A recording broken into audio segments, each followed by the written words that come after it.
I'm here at the Great Hearts National Symposium for Classical Education, and I'm here with Junius Johnson. And when we announced that our theme was going to be Cultivating Wonder, I received almost immediately an email from Junius telling me that he had to be a part of this. Can you tell me why you wrote to me so quickly and why you thought you just had to be a part of our symposium this year? Yeah, so in 2020 I published a book called The Father of Lights, A Theology of Beauty. And that was gathering together a lot of thoughts I'd been having for a lot of years before that. And so I thought of it as an arrival, and I didn't really look beyond that. But then, once I had finished the book and I was waiting for it to come out, I began thinking about what's next. And I realized that I wanted to talk about the imagination as well. I wanted to do a theology of the imagination. And no sooner had I had that thought than I thought, well, then you've also got to talk about wonder. And so that became a major research focus of mine, and just a major personal interest. And over the last few years, it has come to be the watchword of all of my teaching. As I've reflected on my years as a teacher, what's important to me as a teacher, and especially as a teacher in the Western classical tradition, it's really wonder by which I try to lead students to wherever it is that they need to go. If I can get them to go from wonder to wonder, then they're going to come along willingly and enthusiastically. And so it's really deeply at the heart of how I think about what I do. Can you say more about that? Because I did think about that when I was selecting the theme for this year. Why is wonder so important? Yeah.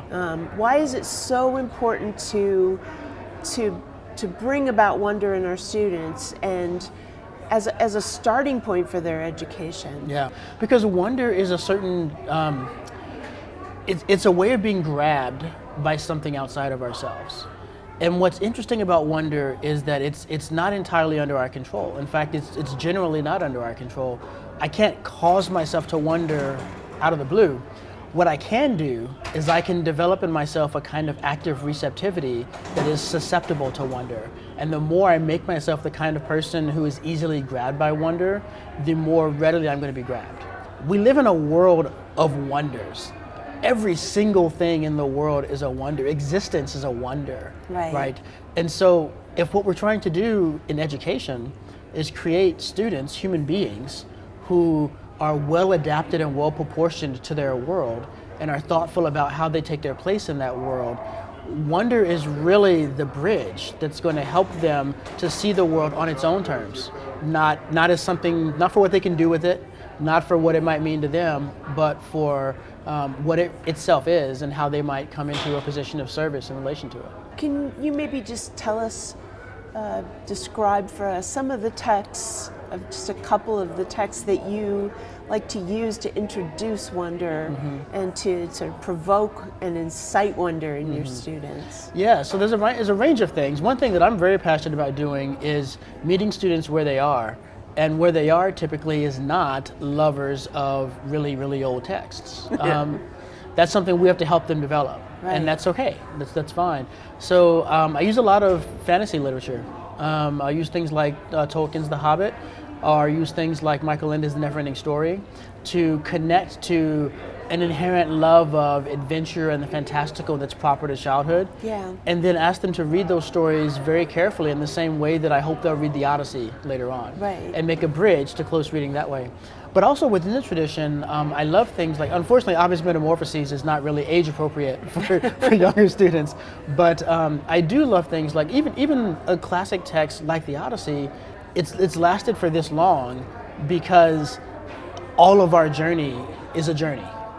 And that dramatization and externalization of it is something that's very powerful for people. I love teaching Shakespeare. When students hear Shakespeare, not read it, but hear it, they immediately have a response to it. It's very powerful and very good. But it's all about finding, for the students in front of you, what is going to connect to them? What's going to pull them out of themselves and make them feel like the world's a bigger place and I want to explore it? What is it about journey and travel and adventure that provokes wonder in students. I found that as well, and I try to do that when I'm teaching Shakespeare. Shakespeare is a journey for students. What is it about that sort of sense of adventure that is really wondrous for students and really pulls them into stories?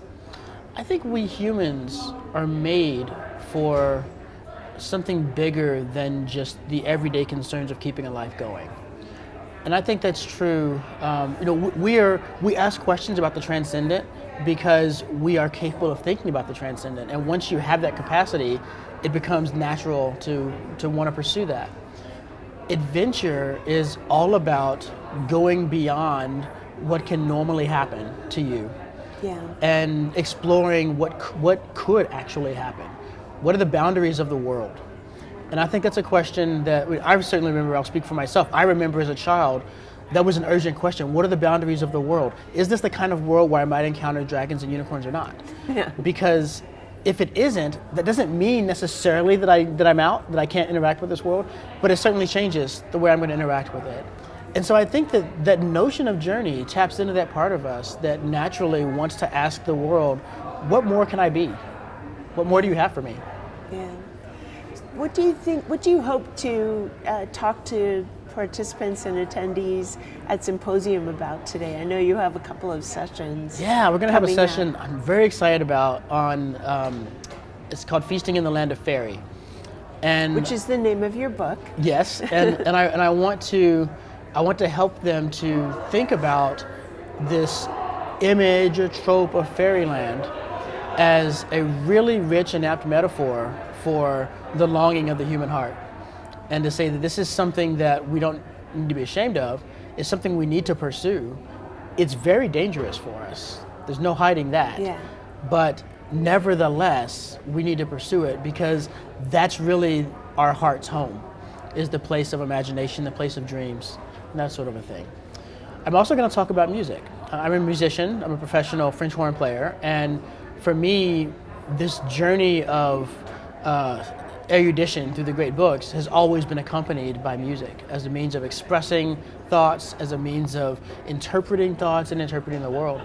But I found that not many people have that same sense. And so one of the things that I think the classical education in general can really be strengthened in is our understanding of the powerful role music can play, not just when you're performing in the choir, not just in a music history classroom, but even just in a philosophical or literary discussion, how music can enrich and deepen and open new pathways within that discussion. So I'm going to do a demonstration of what that might look like today. That's fantastic. I'm so glad you're here. I'm so glad you wrote to me, and I look forward to both of your sessions. Thank you for coming, Junius. Thank you so much. Thank you for having me. Thank you.